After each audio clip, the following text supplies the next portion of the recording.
नमस्कार दोस्तों। भारत ने 192 रन का विशाल लक्ष्य खड़ा किया था और हर किसी को लगा था कि यह मैच पाकिस्तान के हाथ से निकल चुका है। लेकिन जैसे ही दूसरी पारी शुरू हुई, पूरा मैदान शांत था, क्योंकि सब जानते थे कि अब पाकिस्तान की उम्मीद सिर्फ और सिर्फ बाबर आजम पर टिकी हुई है। पहली गेंद बुमराह की थी, लंबाई गेंद बाहर की ओर। बाबर ने कदम आगे बढ़ाकर इतना शानदार कवर ड्राइव खेला कि गेंद हवा को चीरती हुई बाउंड्री तक गई और उसी शॉट से पता चल गया कि आज बाबर किसी और ही मोड़ में है। अगली गेंद शमी की आई, ऑफ स्टंप पर हल्की सी शॉट। बाबर ने पीछे जाकर ताकत से कट मारा और गेंद एक बार फिर चौके के लिए निकल गई। इंडियन फील्डर्स बस एक दूसरे को देख रहे थे, क्योंकि बाबर शुरुआत से ही स्पर्श नहीं, तूफान खेल रहे थे। तीसरे ओवर में सिराज की गेंद पर बाबर ने पहला बड़ा वार किया। हल्की सी शॉर्ट गेंद, बाबर ने फ्रंट फुट से हटकर पीछे जाकर ऐसा पुल लगाया कि बॉल स्क्वायर लेग में सीधे भीड़ के अंदर जाकर गिरी। पाकिस्तान के दर्शक उछल पड़े और मैदान में हर तरफ सिर्फ बाबर का नाम गूंजने लगा। पावर प्ले खत्म होने तक बाबर ने 32 गेंदों पर 48 रन बना दिए थे और भारत समझ चुका था कि यह सामान्य पारी नहीं है। 7वें ओवर में कुलदीप आए, लेकिन बाबर का आत्मविश्वास किसी पहाड़ की तरह मजबूत था। पहली ही गेंद पर बाबर ने स्वीप खेला, फिर रिवर्स स्वीप, फिर आगे बढ़कर स्ट्रेट छक्का। कुलदीप समझ नहीं पा रहे थे कि गेंद डालें कहां। अब रन रेट 10 का था, लेकिन बाबर पर इसका कोई असर नहीं। महारथी शमी गेंद लेकर आए।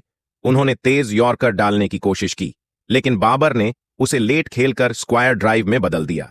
भारत के तेज गेंदबाज जितनी विविधता दिखा रहे थे, बाबर उतनी ही तेजी से उन्हें पढ़ रहे थे। भारत के बॉलर लाइन बदलते, लेंथ बदलते, फील्ड बदलते, लेकिन बाबर आज किसी और ही दुनिया में बल्लेबाजी कर रहे थे।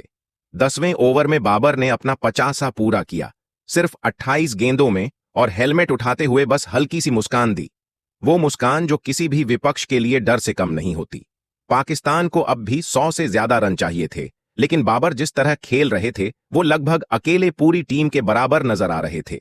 जैसे जैसे ओवर बीतते गए, बाबर ने हर भारतीय गेंदबाज को अलग अंदाज में खेलने का फैसला किया। सिराज को उन्होंने पुल और फ्लिक से मारा, शमी को ड्राइव और स्लॉग से, कुलदीप को स्वीप और स्टेप आउट से, हार्दिक पांड्या को उन्होंने अपने ट्रेडमार्क कवर ड्राइव से पूरी तरह पस्त कर दिया। फिर आया वो ओवर जिसने मैच को पलट दिया। हार्दिक पांड्या गेंदबाजी पर आए और बाबर ने पांड्या की पहली ही गेंद को डीप लॉन्ग ऑन के ऊपर से सीधा स्टैंड में भेज दिया। दूसरी गेंद ऑफ पर थी, बाबर ने उसे पीछे हटकर पॉइंट के ऊपर से काट दिया। तीसरी गेंद फिर उसी जगह डाली गई और बाबर ने बैकफुट पर जाकर ऐसा अप्रकट खेला कि बॉल थर्ड मैन के ऊपर से छक्के के लिए चली गई। इस एक ओवर में 21 रन आए और भारत पहली बार दबाव में दिखाई देने लगा। अब पाकिस्तान को 42 गेंदों पर 55 रन चाहिए थे और बाबर 80 के पार पहुंच चुके थे। इसके बाद उन्होंने रन किए बिना सिर्फ शॉट की ताकत से खेल को अपने नियंत्रण में कर लिया। एक ओवर में बुमराह की गेंद को उन्होंने लेग स्टंप से हटकर मिड विकेट की तरफ मारा, फिर अगली गेंद को कवर के ऊपर से छक्का, फिर एक चौका। पूरा मैच बाबर की मुट्ठी में आ चुका था। अंतिम चरण में बाबर ने अपना सेंचुरी सिर्फ 52 गेंदों में पूरा किया। भारत के खिलाफ पाकिस्तान का सबसे आक्रामक, सबसे क्लासिक और सबसे खतरनाक शतक।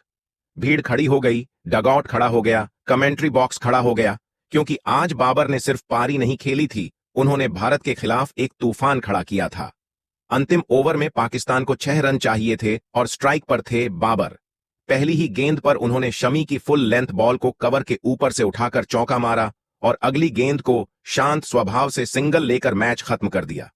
पाकिस्तान जीत गया और बाबर आजम मैदान से बाहर जाते समय सिर झुकाकर नहीं, सीना तान कर चल रहे थे, क्योंकि आज उन्होंने सिर्फ खेला नहीं, भारत के खिलाफ इतिहास रच दिया